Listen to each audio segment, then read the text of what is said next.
Yo, what's going on, guys? This is Grow, and here today, look at what we got. We have the action figure line, Kamen Rider Valen. This is the Chocodon form. Something I've been really anticipating because I think this is actually a really badass looking form, really cool looking secondary rider, and I'm not going to go into spoilers, even though if you watched episode 5, you've seen the preview, and you kind of already know who the rider is going to be. But I'm not going to mention that in this video. I'm actually just going to talk about the figure itself and the overall design of this new secondary Kamen Rider. Now for the front of the box, it obviously looks pretty good, and you can just see it has a nice little action pose, but you're already seeing some painting issues with the actual Valen Buster not being painted whatsoever, and just a lot of different applications kind of missing with the action figure. But regardless, it still looks pretty damn good in my eyes. Now going to the back, you can see some more action poses. So it looks like he's doing the type of rider kick. I'm not translating anything, so sorry if you want to translate it. You can go ahead and scan it right here into your Google Lens. But yeah, I'm just looking at the box for what it's worth, and we definitely see a nice little standing profile, and we're going to see another little action pose. Looks like he's loading up the Chocodon. I haven't seen episode 6 yet, obviously, so I'm not really too sure exactly what this pose right here signifies. Maybe it's charging up for a finisher, or he's about to load in a new Gochizo. But yeah, overall it looks pretty good. And then here on the other side, just real quick, we're going to see all the different joints and their locations on the action figure. So yeah, I really have enjoyed this line more than the Rider Kicks line because it just has way better joints, way better painting application. It just looks so much better. And then here you're going to see, which I think is going to come with Gavv is going to have probably the punching gumi, or one of the gumi Chocodons, or Gochizos, sorry. It's gonna have one of the Chocodos in its hand, so nice little pose, and I think same thing over here. So I definitely want to get into this box and see exactly what those are going to be.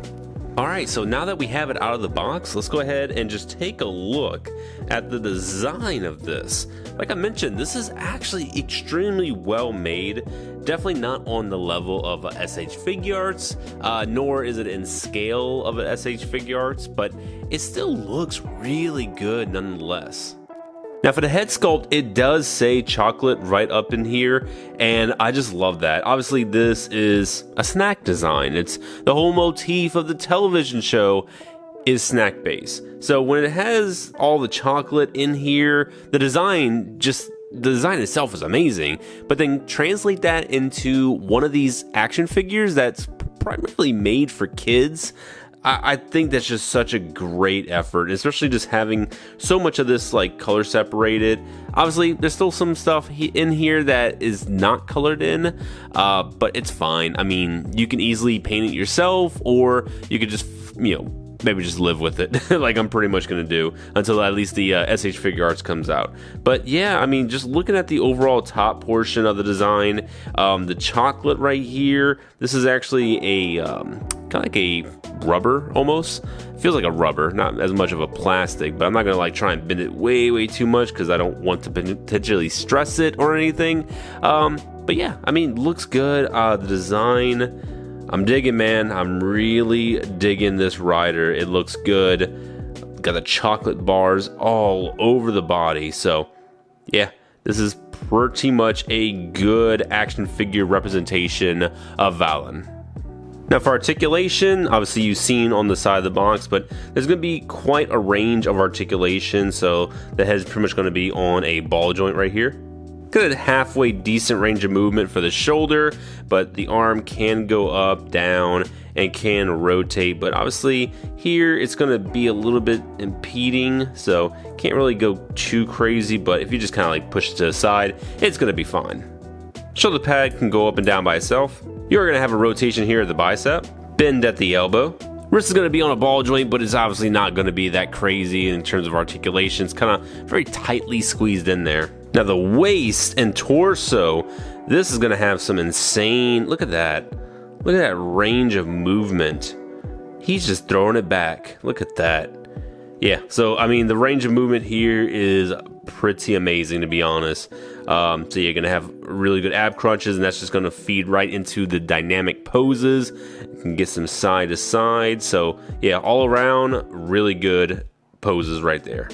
Hips can go up and down, so if you want to just kind of like really stretch out the legs for more dynamic poses, you can. It just really helps, you know, pretty much bringing out more range of movement for these hips. And you can twist it back and forth. 1 point of articulation here for the knee. Ankle as a whole is pretty nice. You are going to get a side bend like that, basically just going all the way around, back and forth. So pretty decent range of movement, but I always worry about this kind of wearing down over time. Should not really be an issue, but you know, we'll see definitely in like a few more years. All right, so like I mentioned, the articulation on this is just spot on. I'm gonna have a lot of fun just putting this in random dynamic poses on the shelf. But let's go ahead and take a look at the accessories. Now for accessories, you are gonna have the right hand is gonna just be an accessory holding hand, and you're gonna have more of an expressive hand here for the right, and then for the left, once again, just a little expressive hand. Now here we have the Valen Buster, and obviously we have the Chocodon that's going to be in the middle. Now this actually does have a little bit of a functionality to where you can basically put it in, I guess like maybe a rest or set mode, and then here basically going to be its ready firing mode. But yeah, I mean it has like great detail, but unfortunately it has absolutely no painting in there. But you know, it shouldn't be too bad for you to paint yourself. I'm gonna do a lot of coats because it is black, so if you're trying to bring out a lot of bright colors, yeah, you're gonna have to do a couple of coats just to make sure it actually shows. But other than that, I mean, it's fine. It doesn't seem to be any major issues. It just has essentially one functionality, which is these parts can go back and forth. Now you're going to get some Kamen Rider Gavv accessories, and this is going to be in the form of Gochizo that he's holding in his hand. So really cool for some pretty neat poses. So you can have him kind of start cranking his driver, and then just, you know, basically have a little dynamic pose with it. So I think this looks pretty cool.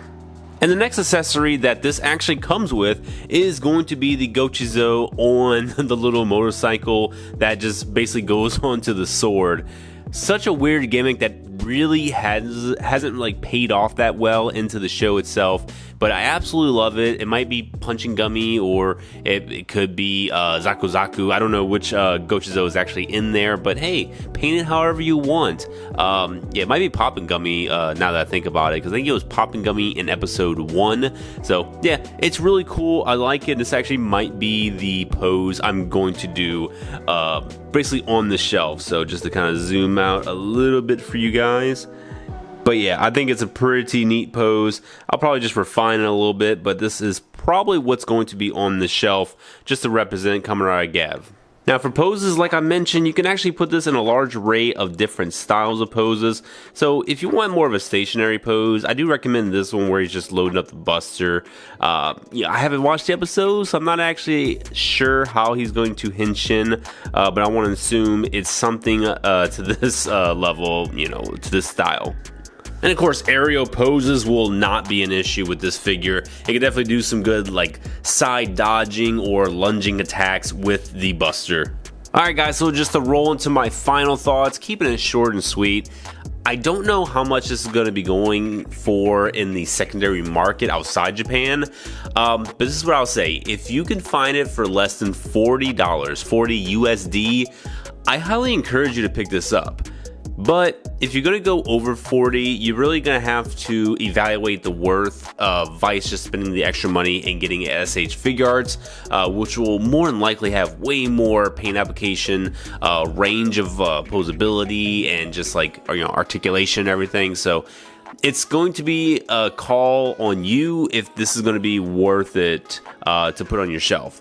Me personally, even though it is obviously a step below the SH Figuarts, it's obviously a high step above the previous Rider Kicks figures we had in the past. It's a step above the Chocodon line, which is, you know, candy toys, so you can't really compare it that much. But I think you're honestly getting your money's worth with what you get. Granted, not a lot of accessories, you get a few hands, you obviously get the Buster, and that's it.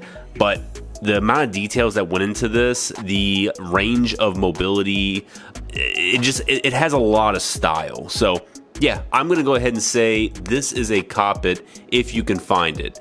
But if you cannot, maybe just wait off on this SH Figuarts and don't really spend more than like $40, $45 on this.